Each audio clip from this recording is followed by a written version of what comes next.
So the Prelude and Fugue in C minor, BWV847, and now we're working on the Fugue today a little bit. We'll probably get to the Prelude too. Now, I'm going to ask you to identify different things for me separately. Can you play the subject of this fugue, and in what voice do we find it starting? First. Right? Is it, now there's three voices to this fugue, right? There's a soprano, there's an alto, and pretty much, sometimes you get a tenor voice or a bass, you know, it depends.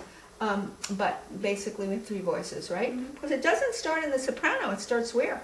It starts alto. Alto voice, right? Okay, let me hear the subject played through with one hand. The hand that it's played in, of course, is the which hand? Left. Okay, so let's hear in slow motion the statement of the opening subject, and here's your tempo. 1 and 2 and 3 and 4 and 1 and wait. Or you're okay. Okay. Yeah. So here's your tempo. 1 da-da-dum, bum, bum, da-da, short, lean, da-da, short, roll in, da-da, roll back. So that's it. Yeah, That doesn't go beyond that, correct? Yeah. Okay, let's do it again. So again, this is the subject that's announced in the alto to start with, and it only goes up to, what's the last note of the subject? E flat, right. Okay, so let's do it again. Rest. Lean. Lift. Short. Short. Lean. Short. Short. Roll in. And yeah, you don't want to be too notey about da da da. What do you want to do there? How'd you sing it? Exactly. It kind of rolls. It rolls up and it rolls back.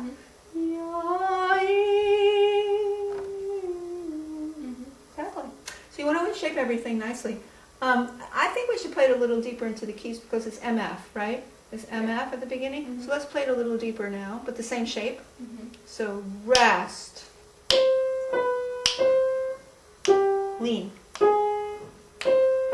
Short, short, lean. Lift. Short. Roll in. Good. Now, I would like to now hear the tonal answer. Now, what is the tonal answer? What does it mean? And where does it occur? What's the distance between the starting note of the subject and the starting note of the tonal answer, basically? Now you're starting at the tonal answer on a G. How many? Right, it's on the dominant note, right? Okay. And it seems to resemble, in most ways, the subject, right? There's a little deviation there. Yeah. But let's do it. Now let's do the tonal answer. In which voice has the tonal answer? Second voice. Soprano. Yeah. Right. I was thinking of, soprano, alto, tenor, and so forth. Yeah. Okay, so rest. Keep your medium low. Wait, that's Try it again. Okay, now the departure of the tonal answer is in that descending G to C, whereas the subject was a fourth descending, right? So there's a slight deviation, but then it falls back into the fold of what the shape of the subject is. So again, rest. Get deeper in the keys. Short, short, lean. Short, short. Roll in. Good job. Okay, now let's hear the counter subject 1 that occurs in what voice? In the alto. Exactly, right. Okay, and what is the shape of the counter subject 1? If you had to describe its direction and shape, what would you say? Slightly downward. Down in a scale. Yeah. And it looks like it's using the melodic form, but the quirky thing is it's using the raised notes of melodic form going down, whereas normally we neutralize them, right, in melodic, right? But he maintains them. Makes it kind of more tension there to have those raised notes. Okay, I'm going to give you the downbeat, and you're going to go, okay? Rest. Right. Wait, Careful, stop. Yeah, before you do it, see what you're doing. Okay, you're doing a descending melodic scale with the raised notes, but the E flat has to be E flat or else you have a major scale, right? Yeah. So rest. Good. Break it. Lift. Connect. Lift. Okay. Good. Now is that counter subject one? Yeah. Yes. Okay, now let's do it again deeper in the keys because there hasn't been any dynamic shift yet. So deeper in the keys. Rest. No, wait. Don't forget medium loud. Here. Yeah, medium loud. Rest. Can I get a little deeper?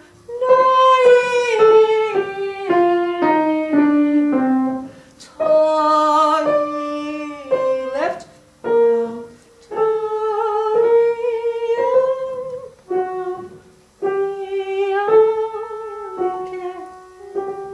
Good. So it looks like we have already done the subject, the tonal answer, and counter subject 1. Can you put those together up to that point? Okay. And then we'll continue. Okay, rest. Yeah, don't forget, don't play so timid. You want to be in the key because the composer's announcing his theme or his material. If it's too laid back, you can't do much with it after that. You have to really get into it. So rest. Short, short, ta-da, short, short, lean, ta-da, short, short, rolling. Good. Both voices, listen for. Be able to sing each one in your mind. Short, short right hand. Okay, can you do better with right there?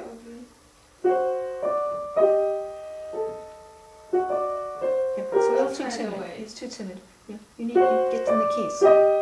Project. That's good, but project it more.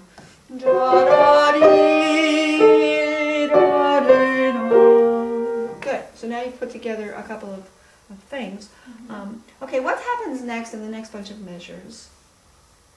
Basically, a transition. Using ideas from what in the right hand, the top voice. Where does that come from? Based on subject. Subject. Yeah. It's based on the subject. Yeah. Because it has the same shape basically. But it's pieces of it. Remember, it's not the whole thing because a transition is little pieces. It's not, we're not at the point where we're stating the complete subject, the complete counter. We're doing a little kind of continuum that going to bring us back to more full statements of each of the components. Okay, now, what happens in the left hand in measure 5 when you have that ascending scale? What is that based on? Subject 1. But is it in a different direction? Yeah. So it would be based on counter subject 1 in inversion. Okay, the basic idea. It doesn't ever literally conform to every little thing, but you could tell that it has an emblem of what we said before in some way. Okay, can we hear the top voice transition preparing third voice? Can we hear the transition right here? Keep your medium loud, and it's going to get louder. It's getting bigger. Wait. Measure 5. These are pieces of the subject, correct? Go ahead.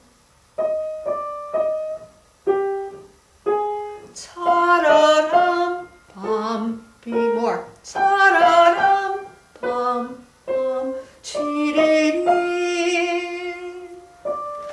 Okay, so right. Okay, let's go up to there. All right, let's go up to there. Because at that point, in measure 7, we are going to have another complete statement of subject, counter subject, and counter subject 2, which we haven't talked about yet. Okay, now what's in the left hand? Can you play the left hand part now? Based on counter subject 1 in inversion. So I'll just give you the rest to come right in, okay? Coming right in with the C. Rest. And tie it. Wait, tie it. I didn't hear it tie it. Wait, yeah. Okay, here's the thing. You're needing more. It's going to build in tension now because these are pieces of motifs and they're in close proximity to each other. So you need to have almost like a little pylon. you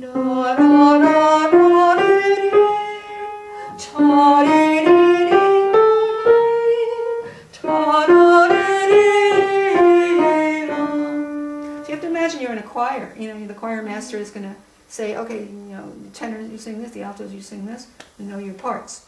Okay, so again, let's do counter subject 1 in inversion. Roll into it and start building an intensity. Okay, rest. Tie, lift. More. And.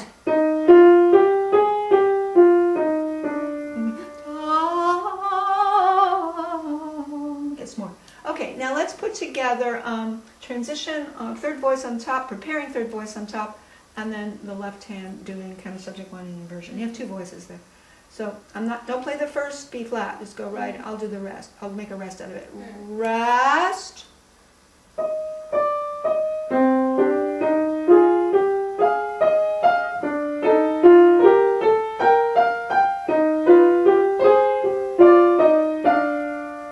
Okay, very good. Okay, we might as well finish that, which is this piece of the motif. Yeah, we might as well. It really finishes there. Right, it really goes to there. Okay, now I need you to build more. Not that you're building to a major climax, you're not, but you're building some degree of tension. I mean, good tension, not tense. But you need to like make it like these little pieces of the motifs need to be building as you go along. They need to be bristling with energy. So could you go back to da da dum bum bum pi da dum bum bum da da dum. Okay. Break. Da da break. More da dum bum bum chi da dee. Yeah, but we don't want so loud. That's underneath. But what happens there? The D doesn't get held over on the bottom, does it? No. Right, so make sure it doesn't. Make sure it's this. Watch. Right, let's listen again. Right, because the D doesn't want to be held over. Okay, now let's do it again. So. Ta-da, short, long. Ta-da-dum, dum, dum, ta-da-dee. Good job. Now the other thing that's very good to do, I do this all the time, is I sing the left hand part as I play the right hand, because that makes me know that I really know my parts and I'm not tacking a part onto another part. Yeah. So if I asked you to sing the bottom part, as I sing it, you know, you're looking at it, you'd go na da. Can you sing that for me? You can sing and play it if you want.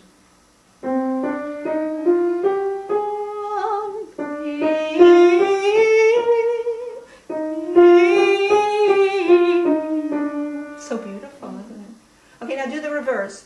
I want you to sing the right hand as you're playing it. Sing the right hand. For where? For the top part.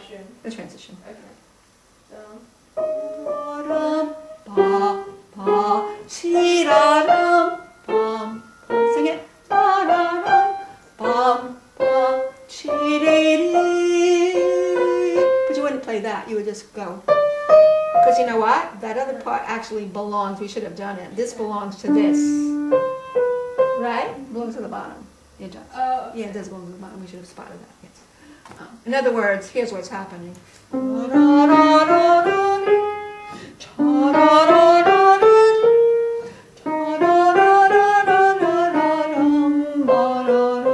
He just splits it between the hands. That doesn't mean it's not part of, right? You could cross over your hands but still have one voice going across, right? Okay, let's one more time do it. 2 voices now. Stay in slow motion. So, rest.